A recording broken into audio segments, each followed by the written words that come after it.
عزیز طلباء، B S Urdu 9007 کے programme کی سیریز کے ساتھ ہم دوبارہ حاضر خدمت ہیں۔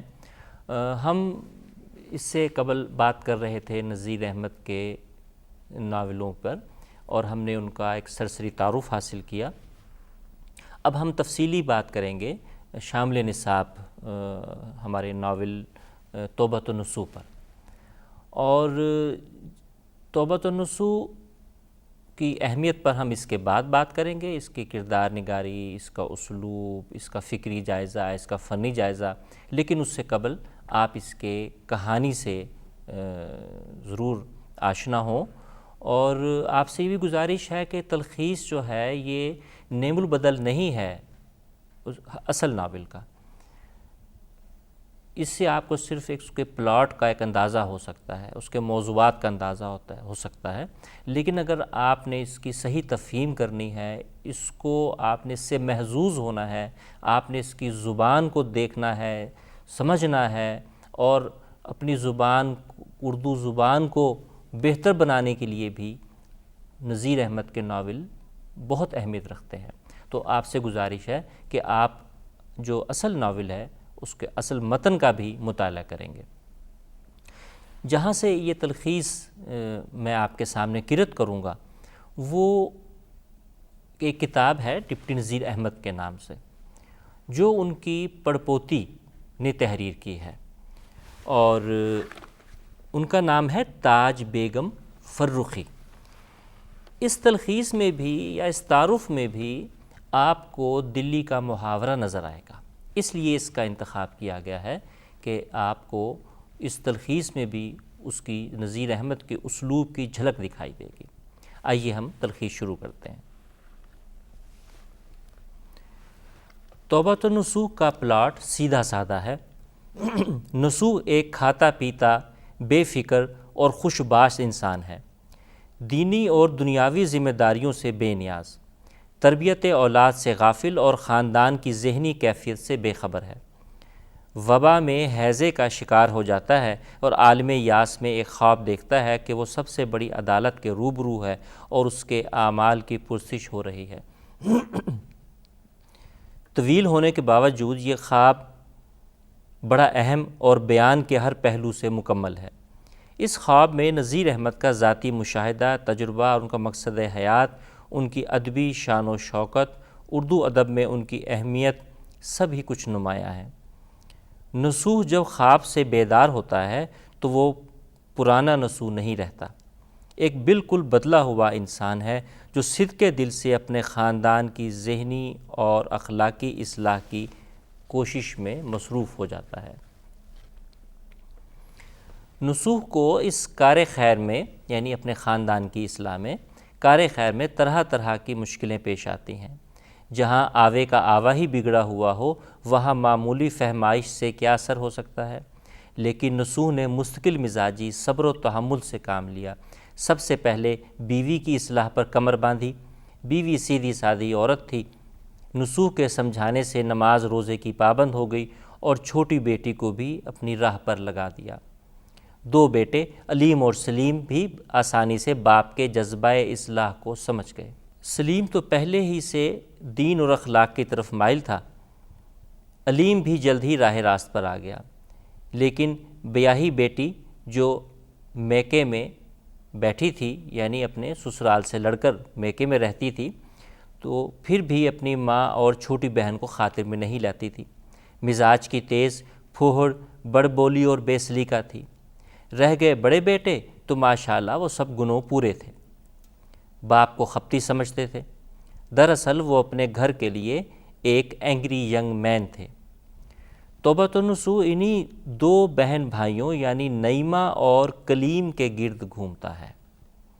نصوح نے اپنی اصلاحی کوشش کے آغاز میں اپنی بیوی کے سامنے اولاد کا جو نقشہ کھینچا وہ اس عہد کے عام گھرانوں کے لڑکیوں اور لڑکوں کا منہ بولتا نمونہ ہے۔ یعنی اب ہمیں جو ناول کے بنیادی کردار ہیں ان سب کا تعارف حاصل ہو چکا ہے۔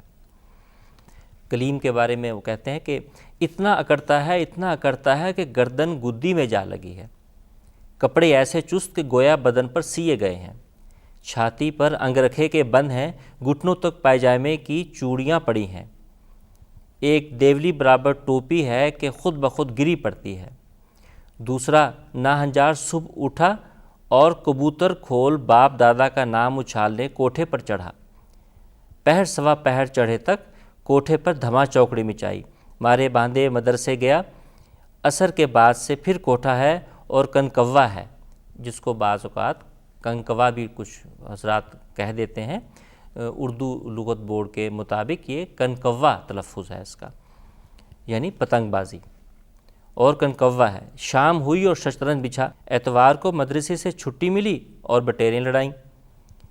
تیسرے نالائق بڑے میاں تو بڑے میاں، چھوٹے میاں سبحان اللہ، محلہ نالاں ہمسائے عاجز، اس کو مارا اس کو چھیڑا، غرض کچھ اس طرح کے بے سرے بچے ہیں، نا ہموار، آوارہ، بے ادب، بے تمیز، بے حیا، بے غیرت، بے ہنر، بد مزاج، بد زبان، بد وضع،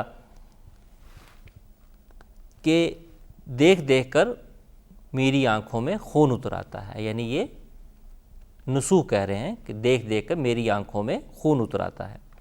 ان کی حرکات و سکنات، نشست و برخاست، کوئی بھی تو بھلے مانسوں کی سی نہیں، گالی دینے میں ان کو باک نہیں، فحش بکنے میں ان کو تامل نہیں، قسم ان کا تکیہ کلام ہے، نہ زبان کو روک ہے نہ منہ کو لگام ہے، ان کی چال ہی کچھ عجب طرح کی اکھڑی اکھڑی ہے کہ بے تہذیبی ان کی رفتار لے ظاہر ہے۔ رہی لڑکیاں، میں تسلیم کرتا ہوں کہ ان میں اس طرح کے عیوب نہ ہوں گے جو لڑکوں میں ہیں، لیکن ساتھ ہی مجھ کو اس کا تیقن ہے کہ دیندارانہ زندگی کسی کی بھی نہیں۔ ان کو بھی اکثر گڑیوں سے مصروف پاتا ہوں، یا کنبے میں کوئی تقریب ہونے والی ہوتی ہے تو کپڑوں کا اہتمام کرتے ہوئے دیکھتا ہوں۔ لڑکے گالیاں بہت بکتے ہیں تو لڑکیاں کوسنے کثرت سے دیا کرتی ہیں۔ قسم کھانے میں جیسے وہ بے باک ہیں، یہ بھی ہیں۔ بہر کیف کیا لڑکے کیا لڑکیاں، میرے نزدیک تو دونوں کچھ اس ایک ہی طرح کے ہیں۔ ان سب کی یہ تباہ حالت دیکھ کر میں زہر کے گھونٹ پی کر رہ جاتا ہوں، مگر پھر دیکھتا ہوں کہ ان کا کچھ بھی قصور نہیں۔ خطا اگر ہے تو میری ہے اور تمہاری، یعنی وہ اپنی بیوی سے، اہلیہ سے بات کرتے ہوئے کہہ رہے ہیں کہ خطا ہے تو میری ہے اور تمہاری۔ ان کے عیوب پر جھڑکنا اور ملامت کرنا کیسا، ہم نے ان کو کبھی روکا تک بھی نہیں۔ نعیمہ نے شروع میں تو بڑے فعل مچائے، ماں کے گھر سے خالہ کے گھر چلی گئی، وہاں رہ کر ایسے حالات کا اندازہ ہوا کہ اچھی زندگی گزارنا خالہ جی کا گھر نہیں ہوتا۔ خدا خدا کر کے بدلی سی نماز روزے کی پابند اور اماں ابا کا لحاظ کرنے والی نعیمہ سیدھے سبھاؤ پہلے میکے آئیں، پھر خیر سے اپنے سسرال کو سدھاریں اور خوش رہیں۔ کلیم پختہ مزاج و ضدی تھا، باپ نے لاکھ بلایا نہیں گیا، باپ نے خط بھیجے اس نے پڑھنا کیسا دیکھنا بھی گوارا نہ کیا، بلکہ طیش میں آ کر گھر سے نکل کھڑا ہوا۔ کلیم کا گھر سے نکلنا، اپنے دوست مرزا ظاہر بیگ کے یہاں ٹھہرنا، ذلیل و خوار ہونا، حوالات کی ہوا کھانا، باپ کی سفارش سے چھوٹنا، مگر رسی جل گئی بل نہ گیا۔ وہی دمخم، وہی اکڑ، وہی بدفطرت عزیز کے بہکانے سے خاندانی گاؤں اونے پونے فروخت کر کے اسباب شاہانہ فراہم کیا، مگر دیکھتے ہی دیکھتے ساری دولت یار دوستوں میں اڑا دی۔ کلیم پھر حوالات پہنچ گئے، پھر باپ نے چھڑایا اور وہ ایک چھوٹی سی ریاست دولت آباد جا پہنچا۔ وہاں ایک بزرگ سربراہ تھے، انہوں نے کلیم کی خوش آمدانہ باتیں سن کر اسے منہ نہ لگایا، مگر چونکہ ڈیل ڈول کا اچھا تھا اس لیے ریاستی فوج میں کپتان کرا دیا۔ ریاست کے ایک ٹھاکر نے اپنے علاقے کی قسط وقت پر ادا نہ کی، اس کی سرکوبی کے لیے فوج بھیجی گئی، وہاں پہلے ہی حملے میں کلیم زخمی ہو گیا، گھٹنے کی چپنی پر ایسی گولی لگی کہ اندر ہی اندر ران تک تیر گئی۔ غریب کی حالت غیر ہو گئی، کسی طرح اسے دلی پہنچایا گیا۔ باپ کے گھر اترا اور اپنے کیے پر پریشان پشیمان، آٹھ آنسو روتا، ماں باپ بھائی بہن سے معافیاں چاہتا، دنیا سے ناشاد نامراد رخصت ہو گیا۔ تو عزیز طلباء، یہ مجموعی طور پہ ہم نے دیکھا کہ اس کا ایک سیدھا سادہ سا پلاٹ ہے، یہ کہانی ہے اور یہ کردار ہیں، اور لیکن اس کہانی سے، اس مختصر خلاصے سے ہم جو اس ناول میں مصنف نے اہتمام رکھے ہوئے ہیں، جو نزاکتیں ہیں، موضوع بھی قدرے ہمیں سمجھ تو آ گیا، لیکن بہت حد تک جب تک ہم اس کو متن کو نہیں دیکھیں گے ہم اس کی تفہیم سے قاصر رہیں گے۔ تو اب ہم اس کے فکری اور فنی جائزے کی طرف بڑھتے ہیں۔